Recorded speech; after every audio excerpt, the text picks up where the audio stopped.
puso. Kasi lagi nalang binibigyan ng ibig sabihin. Na huwag natin masyadong gawing big deal, di ba? Si Pansan, wala naman ibig sabihin. So kung ano man yung mga lumalabas, dead ma lang ako. Kasi naapektuhan kasi alam ko kung ano yung Kapuso aktres na si Carmina Villaroel nagsalita na patungkol sa mga bashers nito, matapos mag-post ng cryptic post kasabay ng pagsasapubliko ni Darren Espanto na magkaibigan lamang sila ng anak nitong si Cassie Legaspi.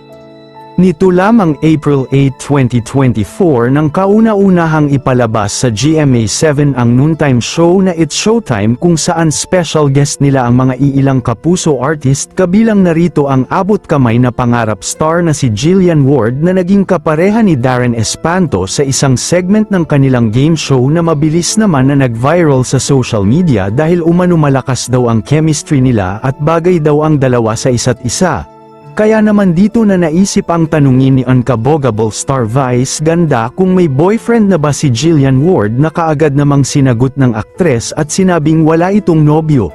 Kaya tinanong naman ni Vice si Darren kung may girlfriend na ito at sinabi ding wala.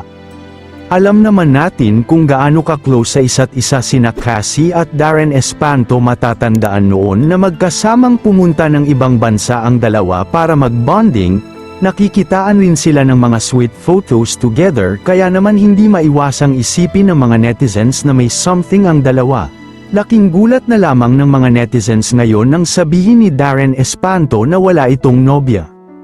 Matapos sabihin ito ni Darren, kumakalat naman ngayon sa social media ang naging cryptic post ni Carmina Villaroel na may caption na "Don't expect the same in return" at maraming netizens ang nag-react. Karamihan dito ay pambabash sa aktres at sinasabing umiiral na naman ang pagiging pakialimerang ina nito sa mga anak.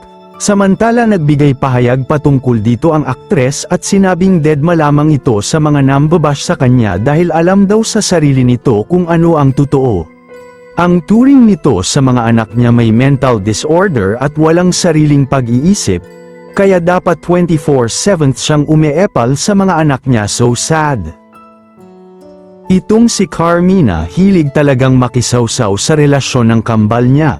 Understood kasi nanay siya pero matured na mga anak niya, dapat mga ganyan wag na siya makisali. Kasi lalo lang napapasama, mga anak niya. Kayo mga ka-showbiz, anong masasabi mo patungkol sa videong ito? Mag-iwan ng komento sa ibaba. Maraming salamat po sa panunood.